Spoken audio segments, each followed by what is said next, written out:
Hey, good morning. Bob here.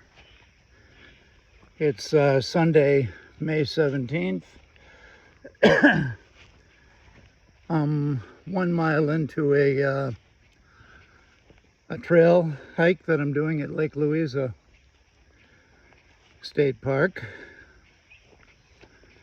I haven't been here for 2 weeks, and the last 2 weeks have been interesting. But anyway, I did manage to repair a friend of mine, his guitar, Cordoba C5. It's about a $500 guitar, fairly well made for the price. It sounds okay.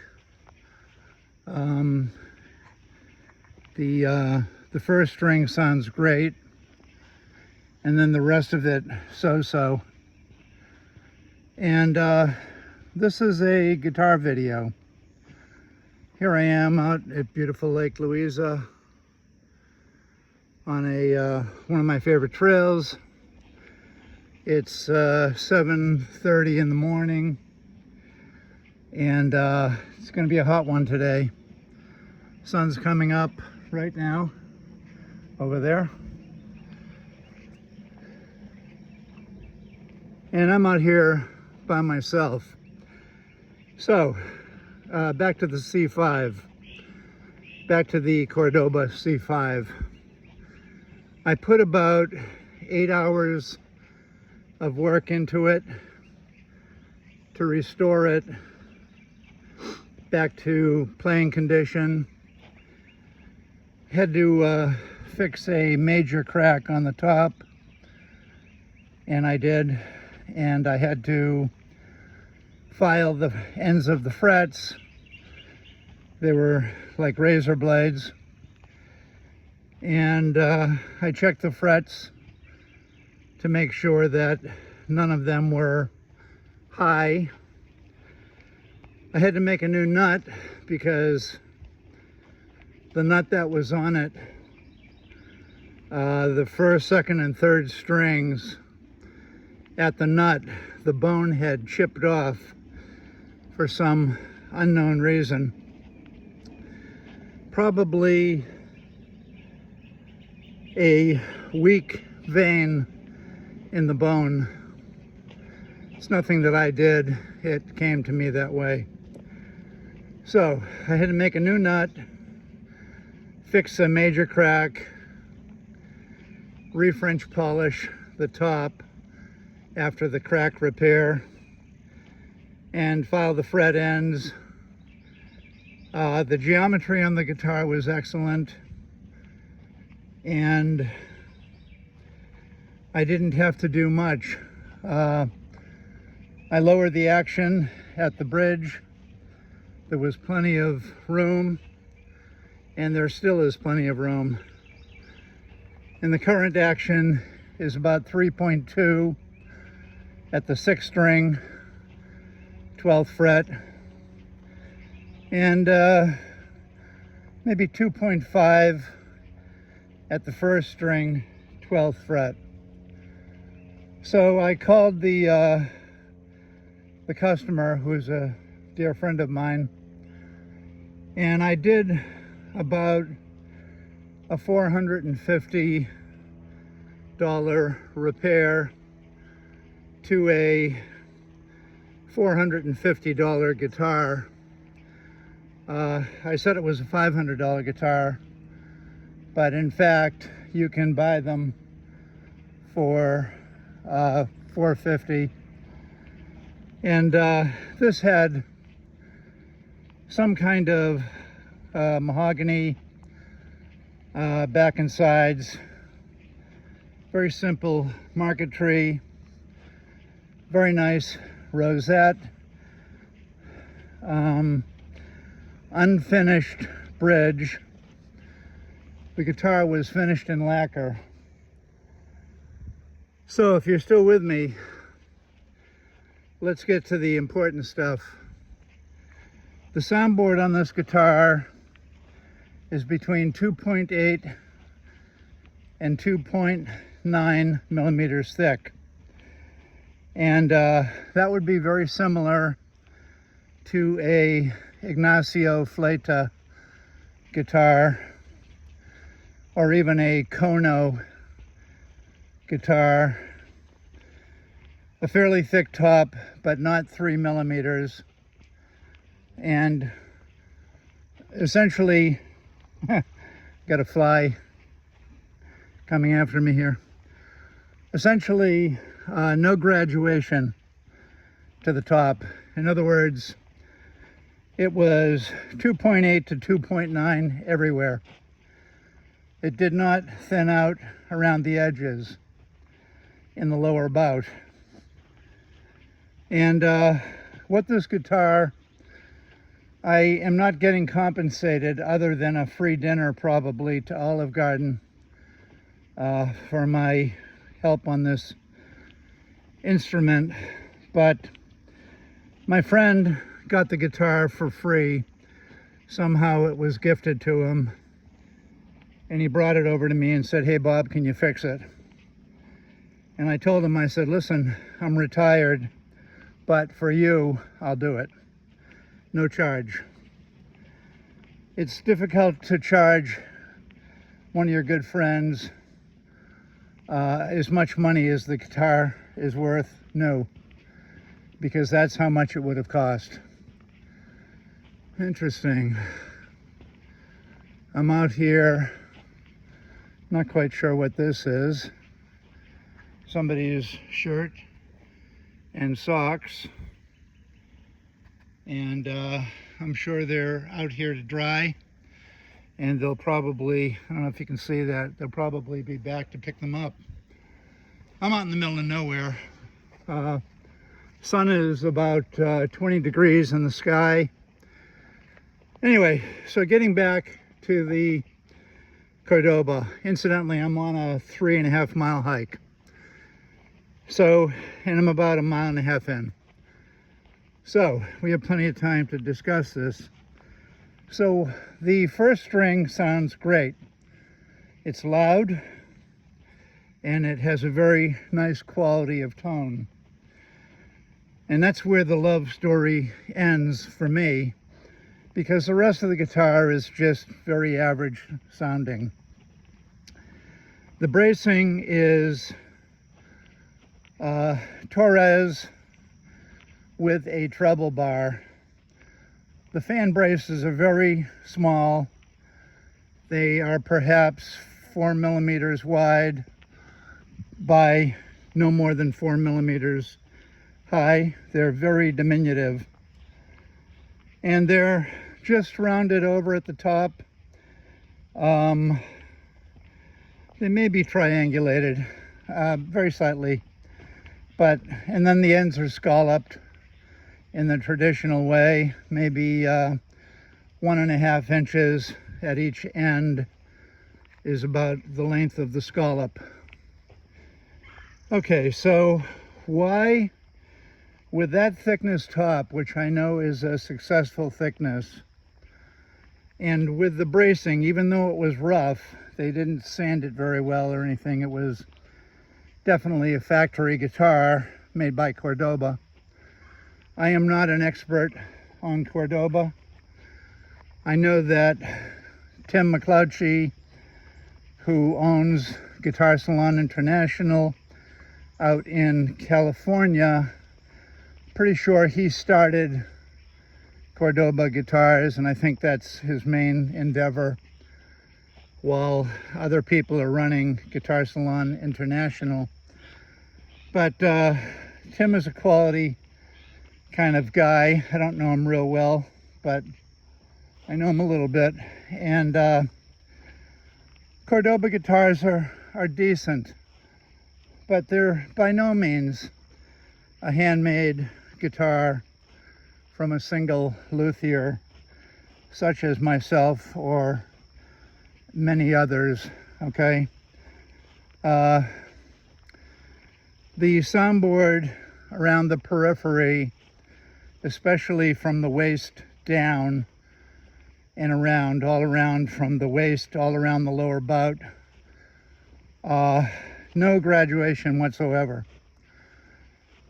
And I think that this guitar, it has all the right measurements. It has a decent bracing system, and it's a pretty well made guitar. It does have a truss rod in the neck, but it's a nice feeling neck. It has an intonation issue because they didn't add any string compensation at the bridge. But regardless of those problems, I'm just taking the guitar for what it sounds like. And it lacks, other than the first string, it lacks. So why is this? Okay, because guitar making isn't magic. It's cause and effect. It's not romantic.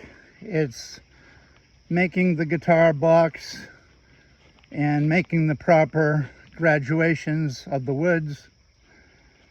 This guitar also has single sides. Other than the truss rod in the neck, it's a fairly light guitar. You can definitely feel the extra weight at the neck. You can feel it, that it's in there, the rod. So, my take on why it doesn't sound better is because the periphery wasn't thinned down more than the belly. I remember the great and late Robert Ruck telling a story about how when he started off making guitars, when he was routing for the bindings, he made some kind of error. He routed them a little bit too deep. And when he went to put the bindings in, they were below the height of the top, and he was really mad at himself. So the way he fixed that was he thinned the top down more around the edges. And when he did that, of course, the top was no longer consistent in graduation. So without getting into all of his specific details, the aha moment for him was when he made that error and thinned the top down to meet the bindings, the top of the bindings. When he thinned that down, he remarked that the guitar sounded so much better than any guitar he had made up to that point. Now, I'm not sure what number guitar that was, but I do remember seeing his 23rd guitar at a guitar festival, and I was quite unimpressed. Impressed. I was quite unimpressed with the guitar, particularly the sound of it, but it was just, he hadn't really developed his technique yet. So even at number 23, he had a long way to go. And of course, we all know about number 58 and the story of Manuel Barrueco making Ruck famous with that number 58 guitar. Just to interject, I'm out here at the 2-mile mark of this hike. I know it well. And I'm not going to go for the 5.5-mile hike today. However, it's tantalizing to do so. I am walking to the place where I always have to make the decision. Do I go for the long hike or do I go for the shorter hike? And it's going to be 92 today, 92 degrees by probably 2 o'clock, 3 o'clock. And I don't want to do this long one. Now, the sun is about 30 degrees maybe in the sky right now. It's probably around 8 o'clock in the morning. And this trail has beat my ass before. I almost died doing this trail 2 years ago. And it was because I started too late. It wasn't the physical, it wasn't what it needed physically. It was just the heat was killing me, slowly killing me. Essentially, you go down this path and it goes about 1.5 miles, and you come back, it's a big loop. You come back to right here. So Bob isn't going to do that today. We're going to do a 3.5 mile instead of a 5.5 mile or a 5 mile. So anyway, I'm going back to the other point which will start to take me slowly back to my car. So anyway, getting back to the Cordoba C5, I didn't charge any money for the repair. I had to French polish the area on the top where I had to wet sand after the super glue was filled into the crack, and I cleated the crack in 3 places. So I did about maybe 4 French polish sessions, but since it's a freebie and you know, it's a $450 guitar, I have no desire to turn it into a Desmond. So it is what it is. It looks fine, but anyway, so the thing that I learned from this inexpensive guitar, what I learned was how important making that graduation around the perimeter of the lower bout mainly. Now I start my graduation above the waist, about halfway up on the upper bout is where I start my graduation, but it's not much there. That's just kind of where it starts. And I will scrape and sand. You could plane it, but I don't like planing it because you can take off more than you want to, even with an extremely sharp plane, if you're not careful. And you can also, if there's any kind of flaw in the top, you can literally split the wood and the lower bout could snap right away from the rest of the top. So I use a scraper or 2, and I use sandpaper. I do it all by hand. No sanding machines as far as, you know, handheld sanding machines. I don't use an orbital sander or, you know, any kind of sanding, hand-operated sanding machine. I do it with a block, and the block has 1/2-inch felt glued onto it. And I use a 1/4 sheet of sandpaper. And when I'm graduating, I'll usually do that with 100 grit, and it removes it pretty quickly. And my graduation process takes me about 4 hours. Okay, that's after the rosette is in. The top is thicknessed to whatever overall thickness that I want.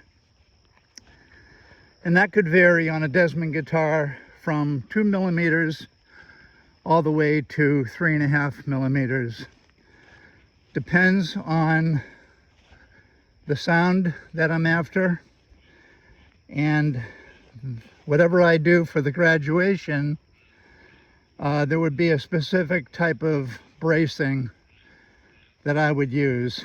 Thinner tops, I use more bracing. Thicker tops, I use less bracing. So, I guess I'll wrap this up.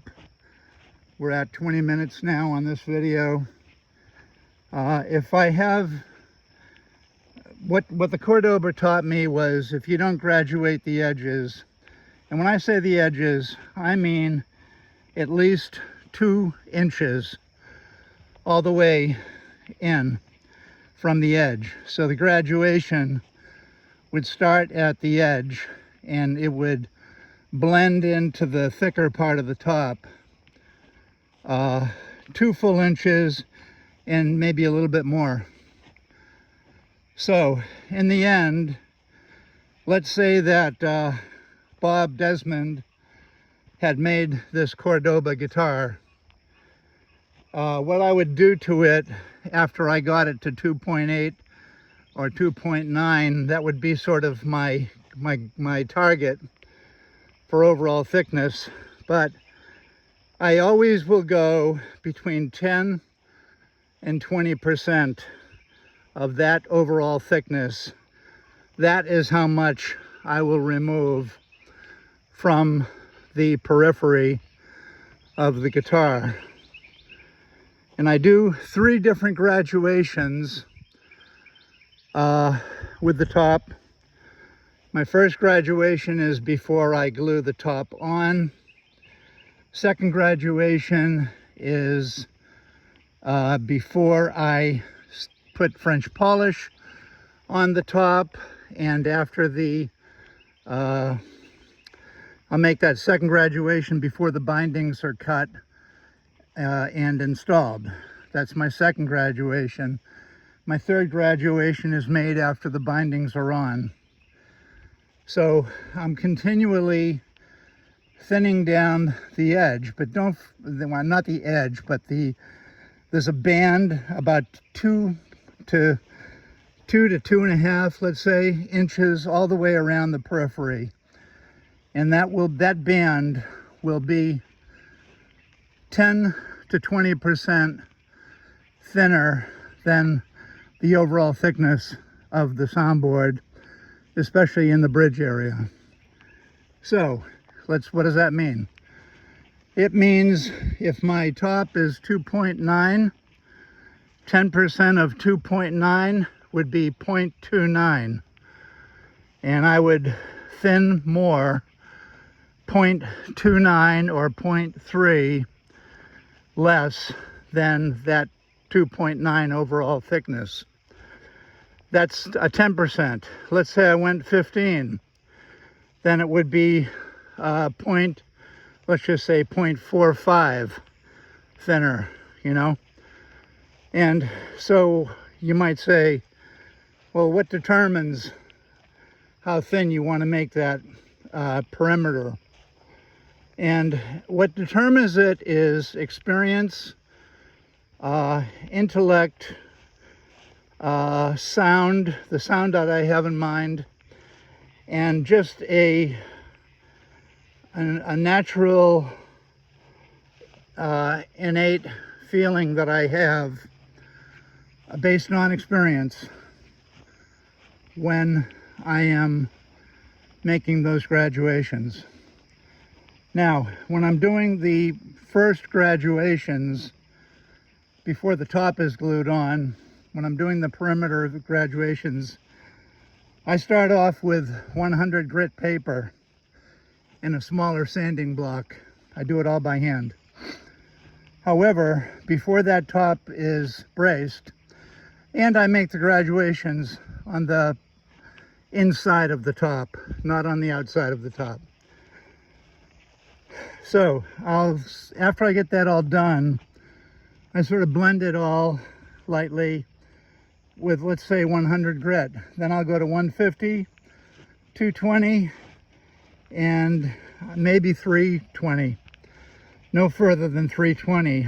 I usually don't do 320, but sometimes the wood tells me to go a little further with smoothing it. 220 is sufficient. Plus, it gives you something for the glue to grab to when you're gluing on the braces. So, I'll take it to 220, brace it. I will adjust the braces by carving, and then eventually the top gets glued on. The outside will be, when I'm ready to bind it, before I cut for the bindings on the top, I will wipe on several coats of shellac on the top to protect it from masking tape when I'm using masking tape for temporarily taping the bindings in place while I adjust them and so on. And I actually do use doubled masking tape to momentarily clamp the bindings in place before I wrap the guitar with my rope. And my rope is a rug binding cloth about 3/4 of an inch wide. It's like ribbon, only it's fabric. And that's what I use for rope. Anyway, it's starting to get hot now. You can see I'm starting to get hot. And it's only, it's early in the morning. It's just a little after 8 probably. So anyway, before I always put my back bindings on first, and I do not shellac the guitar for that because there's no need to. But if you want to, you can, just to protect the rosewood grains from pulling out. I don't do it, but you can do it. Anyway, getting back to the top, once I glue it on, and I've done the inside graduation, I've done the graduation inside, not on the outside. Right before I cut the bindings, cut the channels for the bindings, I will sand the guitar to 320, the top that is. I will make that second graduation first. That will be done with 220 grit, not beyond 220.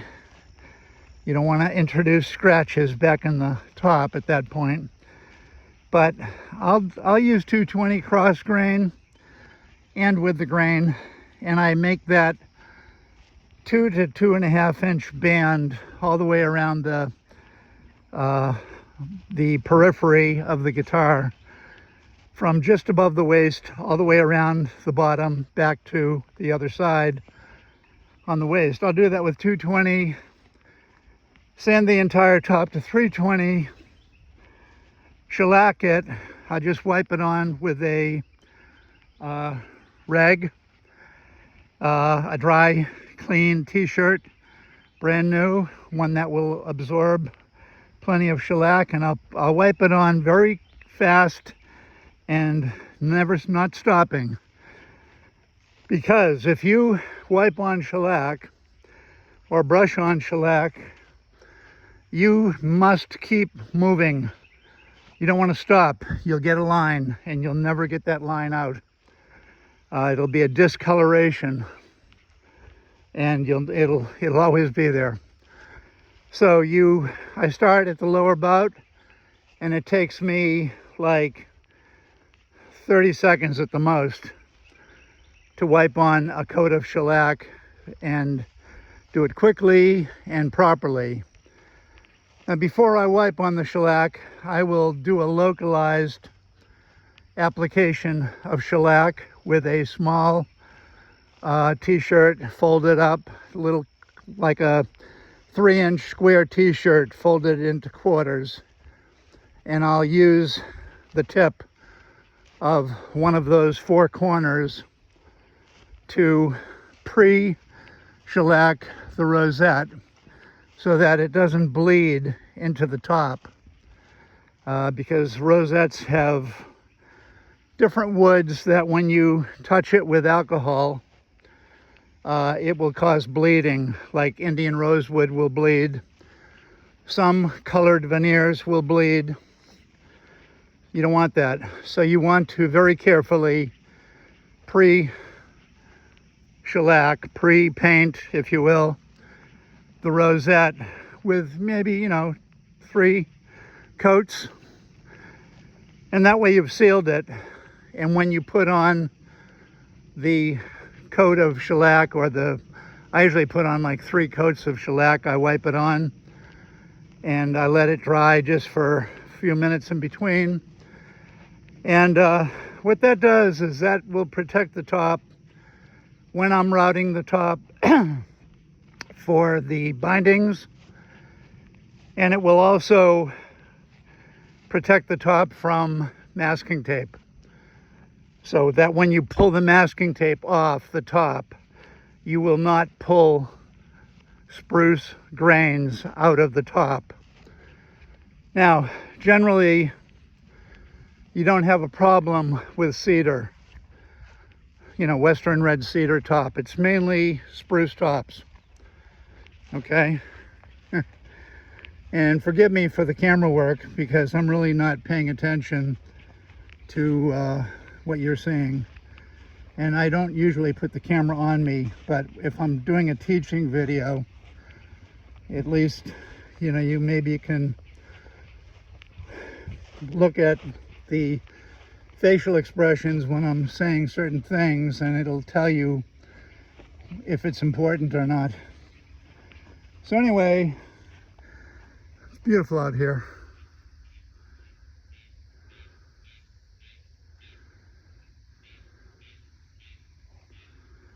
So that's kind of what I do. And my third graduation is made after the bindings and purflings are in place.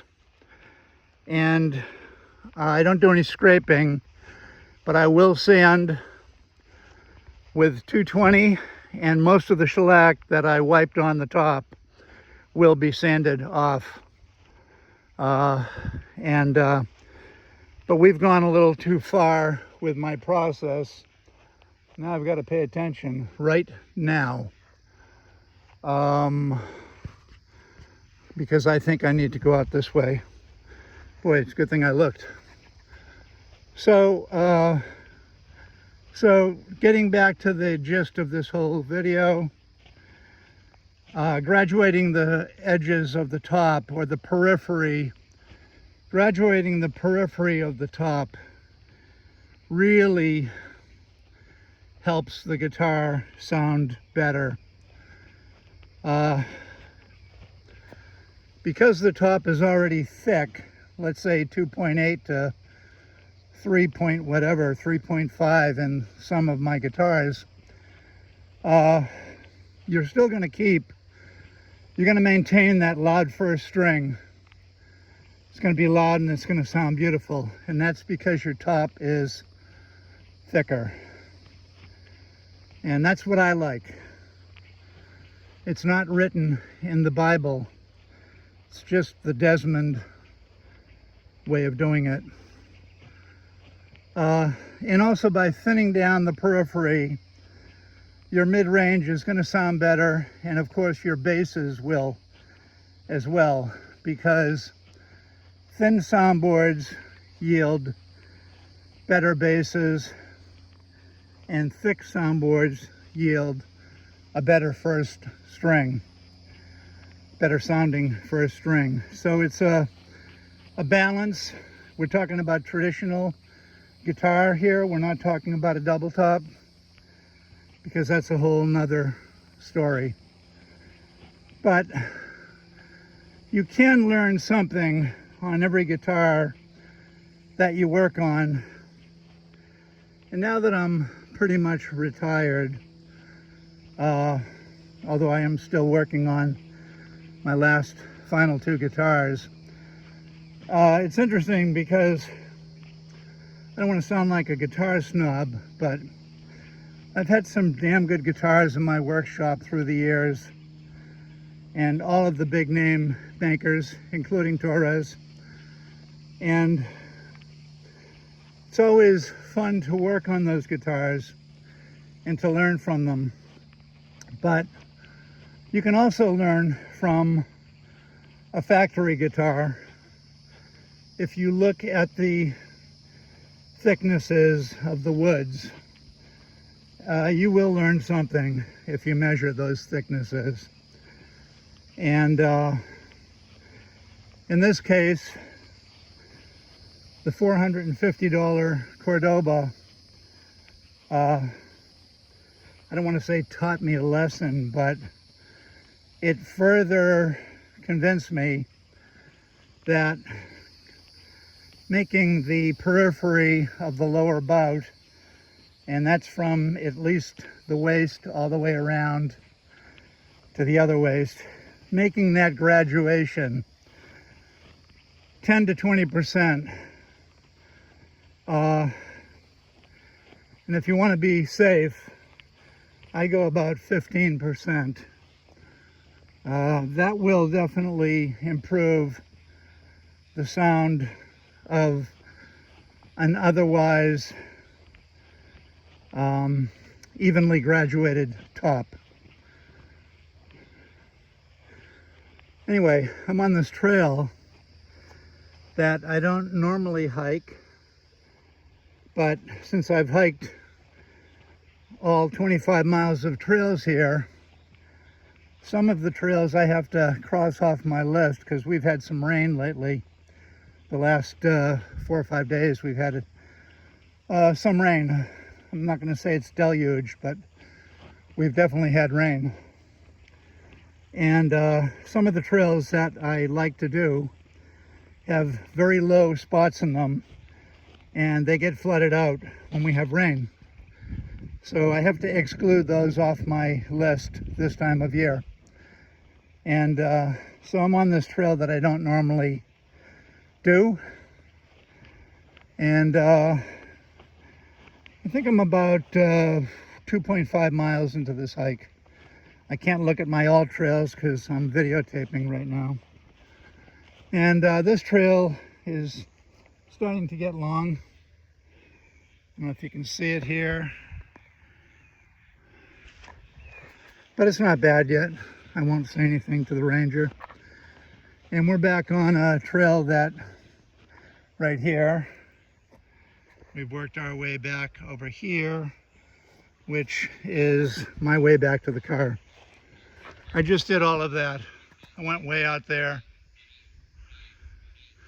Way, way, way out there. And now I'm back. I'm about a mile from the car right now, and about to get on this wonderful horse trail that I like so much. Okay, so that's it for the Cordoba C5. I would say this is a slightly more important video than the usual stuff that I put on my YouTube channel. We're into this nice dark trail here, which I always love because right now I'm pretty darn hot, and I've only been out here for a little over an hour. And that's why I get up at 5 a.m. on a Sunday morning to drive the 21 miles to this state park and select a hike that I want to do based on the weather and how I feel. I've actually been doing a lot of hiking. I'm averaging about 3 miles a day, and you know, that's well over 15 miles a week, and try to keep the old man vertical. Okay, Bob checking out, and I hope you all have a great week. And we're going to be in June pretty soon, which is hard to believe. This year has just flown by. Okay, God bless you all, and I hope that my experience with the C5 Cordoba can help some of you understand why graduating the soundboard and making the perimeter less thick, why that's a good idea. Okay, checking out. Take care now.